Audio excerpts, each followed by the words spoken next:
Chapter 14. Mutiny. During those first 7 class periods as the newly elected chorus director, Hart Evans had never felt so good about himself, about life in general, even about school. Everything was so much fun. Life was all yes, nothing but yes. For one thing, Hart had reached a new level of popularity.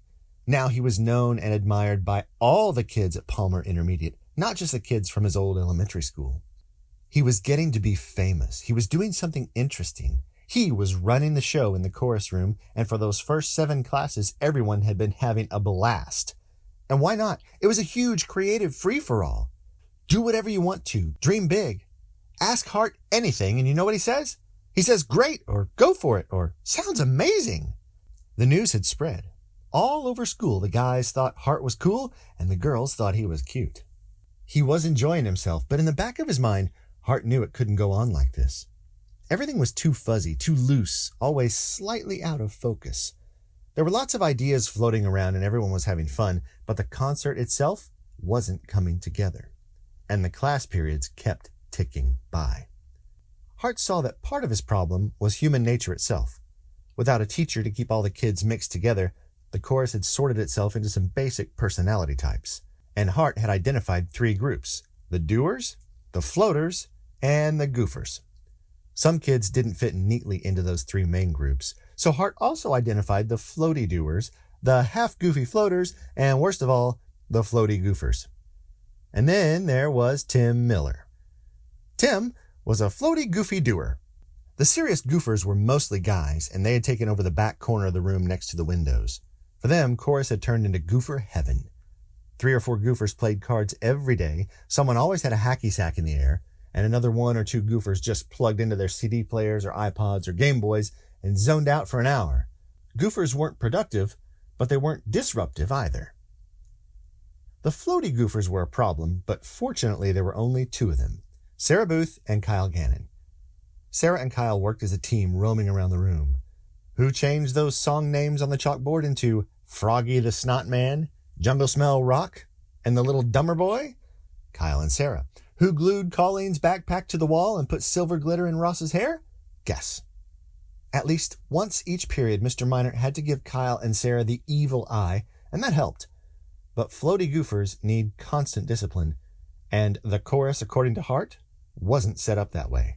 The pure floaters and the floaty doers and the half-goofy floaters were fine as long as the doers kept them busy. Colleen was actually a super doer, and she was also the biggest employer in the room. She had a crew of at least 15 floaty types cutting out stars and streamers, and she kept them busy and focused all day, every day. Ross had 2 floaters and 1 floaty doer helping him get all the songs organized into groups, copied off the chalkboard, and neatly typed into Mr. Minor's computer.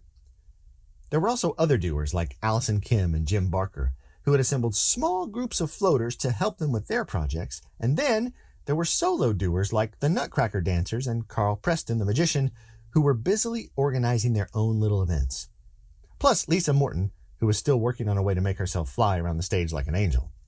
After a hard look at the calendar at the beginning of the 2nd week of December, Hart knew it was time to get serious. He had to start making decisions.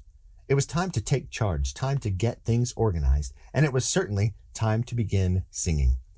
Half the rehearsal days were gone, and the chorus hadn't sung a single note yet, at least not together, not as the chorus. So on Tuesday, December 7th, Hart took his concert notes home. That night after dinner, he looked at the long list of possible activities. He looked over Ross's list of recommended songs, and then Hart began being the director. After an hour of thinking and rethinking, he turned on the computer in the family room and began to write, assembling the concert. Then he turned on the printer and made 75 copies. And at the beginning of chorus period on December 8th, with 11 rehearsal days to go, Hart called the chorus to order and passed out the programs. "Hey!" yelled Tim Miller. "How come my name's not on the program?"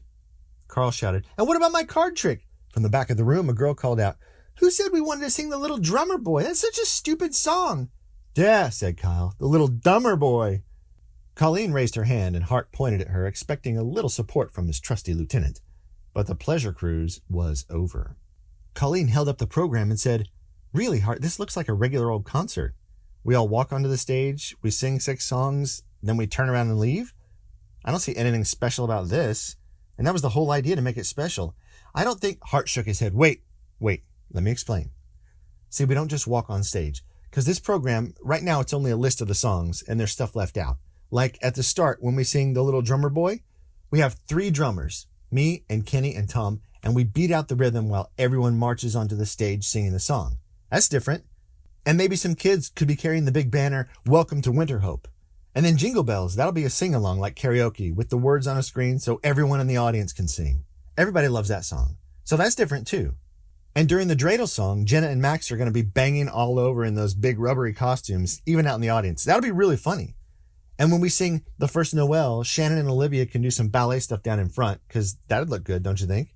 So it's not just like a regular concert. There's tons of different stuff. Working it out in his mind the night before, the program had made perfect sense to Captain Hart. The crew didn't see it that way. Everyone burst out at once. These are the worst songs. Yeah, and all that other stuff, it's so lame. I think the program stinks. Yeah, me too. It's so, like boring. Yeah, it's boring. Carl Preston stood up and said, how come I can't do my card trick? It's really good. Olivia Lambert said, and I am not going to do any ballet dancing unless I can dance to my own music and be a marzipan shepherdess. Shannon Rhoda nodded and said, me either. Hart felt crushed, but also angry. He yelled, quiet, everybody quiet. The room calmed down. We're not having card tricks and ballet numbers and gymnastic routines. This is not a talent show, okay? It's a holiday concert and we're the chorus. That's the whole idea. We can do different stuff, but we still have to sing because we're the chorus. Tim Miller jumped to his feet. But I still get to be Elvis, right? Dressed up like Santa Claus?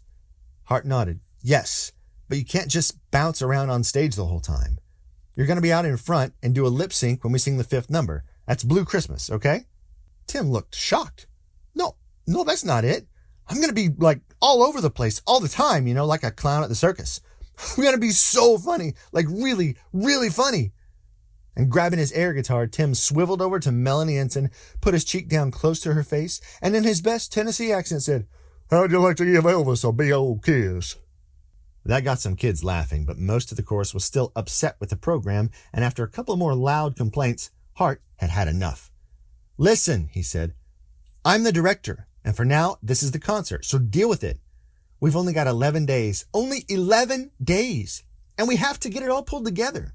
And we have to rehearse the songs and everything else too, so let's just do it. We have to do it. Ed Farley, the king of the goofers, shouted out, how come we have to do it? And 3 or 4 other kids yelled, yeah, how come? Hart Evans pulled himself up to his full height and glared at Ed, cold fury crackling in his eyes. Then Hart shouted something he had never said before, something he could never have imagined himself saying, not in a million years. How come? He yelled. Because I said so! That's how come! Now let's get to work! Boys, over on this side of the room. Girls, over there. Ross, pass out the sheets with the words to the little drummer boy. Now! And the kids obeyed him. When everyone was in place, Hart turned and said, Mr. Minor, I need you to play the piano. For the next 35 minutes, Hart stood at the front of the room pointing first at the boys and then at the girls as the chorus rehearsed The Little Drummer Boy. Hart had Kenny playing along on a snare drum. It didn't sound bad, but it wasn't great either. The period ended and the kids began to gather up their things. There was no laughing, no chatter as the room emptied. No one looked at Hart. No one went near him. Walking out of the room, Hart was right behind Shannon and Rhoda. In the most cheerful voice he could manage, Hart said, Hey, Shannon, that went okay, don't you think? She stopped in the doorway and turned to look at him. So did Olivia. Shannon said, Are you talking to me? Because don't.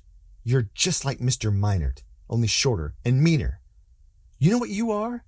Shannon narrowed her green eyes and hissed, You're a teacher.